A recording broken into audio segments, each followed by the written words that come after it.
Biglang napatingala sa langit si Ashley nang gumuhit ang matalim na kidlat at tumunog ang malakas na kudlog. Tiyak na malakas na ulan ang kasunod nito. Naibulong niya sa sarili.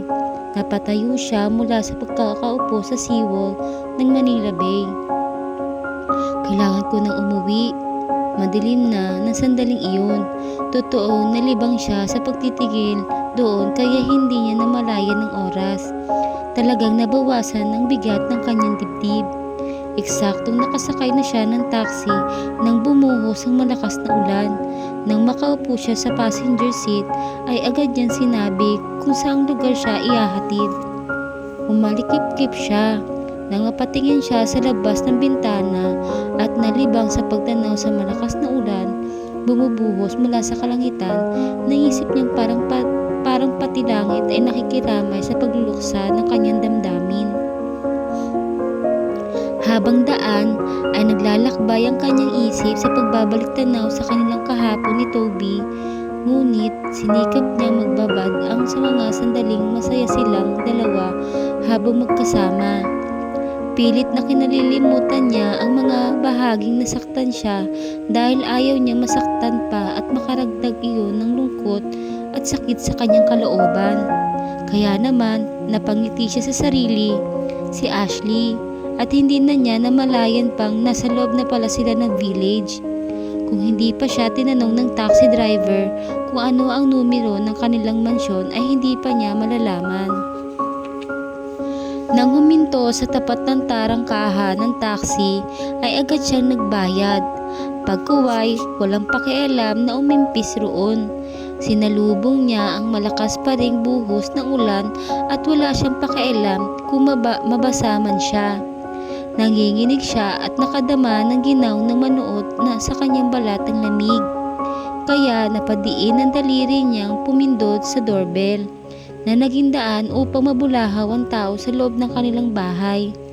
Napakunot ng noo si Ashley nang makitang si Toby ang lumabas sa main door. Nakapayong ito at nagdudumaling lumapit sa gate upang mabuksan siya. "Saan ka ba galing?" Galit itong tanong sa kanya. "Bakit ka sumugod sa ulan? Anong pakialam mo sa akin?" Ganti niyang sigaw. "Bilisan mo ang pagbubukas dahil nilalamig na ako. Kung hindi ka gaga kalahati, hindi ka sana sumugod sa ulan at hindi ka rin sana nilalamig ngayon ng ganyan." "Talagang gaga nga ako dahil patuloy pa rin kitang minamahal. Alam mo bang labis ako nag-aalala sa'yo? Hindi ko alam ang gagawin ko habang wala ka pa. Dapat lang na makonsensya ka. At bakit naman ako makukonsensya, Ashley?" Hindi siya umimik. Nang mabuksan ang tarangkahan ay agad siyang pumasok sa loob ng kanilang bakuran at nagtatatakbo papasok sa bahay. Ayaw niyang makausap ang lalaki kaya sinamantala niya ang pagkakataon habang isinara nito ang gate, ni hindi na rin niya nakita pang mabilis itong humabol sa kanya. Muntik pa nga itong bumaksak ng madulas at iyon ang lalong napaantala para maabutan siya nito. Agad niyang isinara ang dahon ng pintuan ng kanyang kwarto nang makapasok doon. Naisandig niya roon ang likod at mariing ipinikit ang mga mata. Ayoko nang umiyak, ayoko nang mag-isip. Pagkatapos ng isang buntong hininga ay dali-dali siyang nagtungo sa sariling banyo ng kanyang kwarto at naligo. Pinatuyo lamang niya ang buhok at humiga na siya sa kama.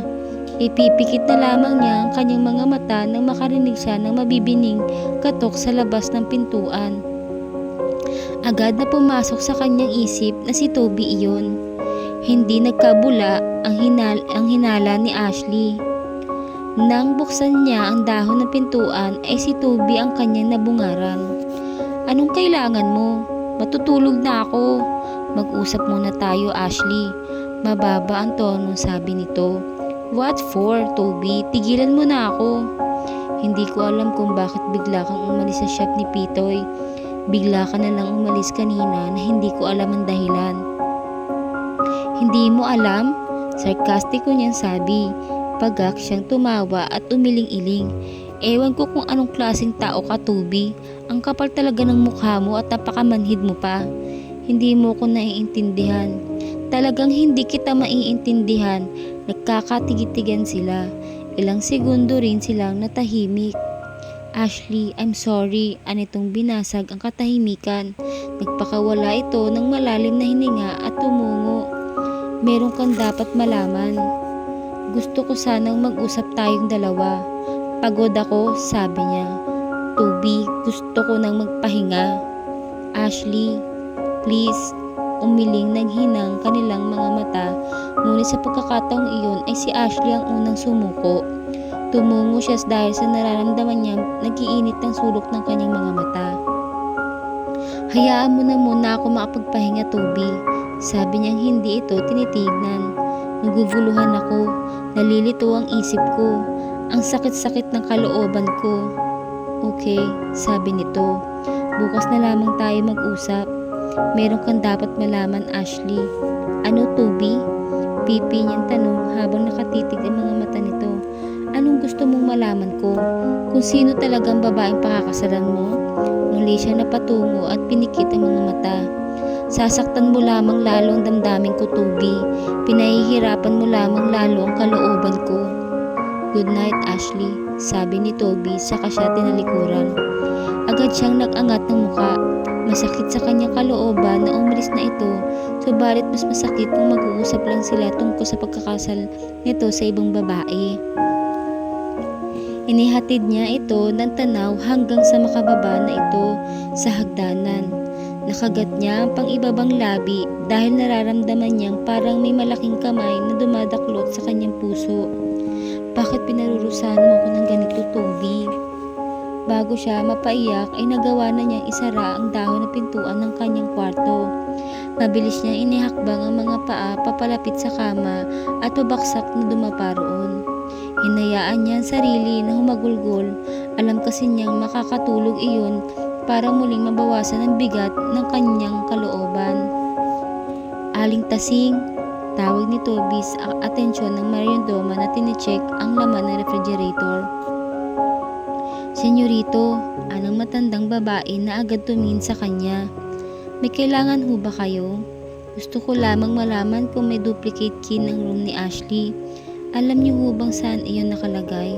Sandaling nahulog ito sa pananahimik. Wari ba'y nag-iisip ito kung ano ay tutugon sa kanya. Ako nga may hawak ng lahat ng duplicate key ng mga pintuan sa bahay na ito. Bakit kailangan mo ang susi ng kwarto ni Ashley, senyorito? Ngumiti siya. Alam niya nag-iisip ng hindi magandang matandang babae. Wala ho ako masamang binabala kay Ashley. Sa akin ho, siya ay binili ni Daddy Tirso at kung may masamang mangyari sa kanya, ako ang mananagot. Tumango ito. Napakamot sa batok at kumiti. Naisip ko lang si Senyorita Ashley, baka magalit siya sa akin at mawala ng tiwala kapag gusto ko lang mo siyang isurprise. Putol niya sa sinabi nito. Bukas ho ng umaga ay ibig kong hatiran siya ng breakfast. Breakfast? In a bed? Aling Tasing at sasamantalahin ko ang pagkakataong iyon para ipagtapat sa kanya ang katotohanan. Hindi nakaligtas sa kanyang paningin ang amusement na bumabalatay sa mukha nito. May mahalaga ho kaming pag-uusapan, sabi pa niya rito. At iyon ho ang naisip kong paraan para maging maganda ang gising niya. Maging maganda ang mood upang makipag-usap sa akin ng maayos. Sige, sabi nito, ibibigay ko sa iyo ang duplicate key ng kanyang kwarto. Salamat ho.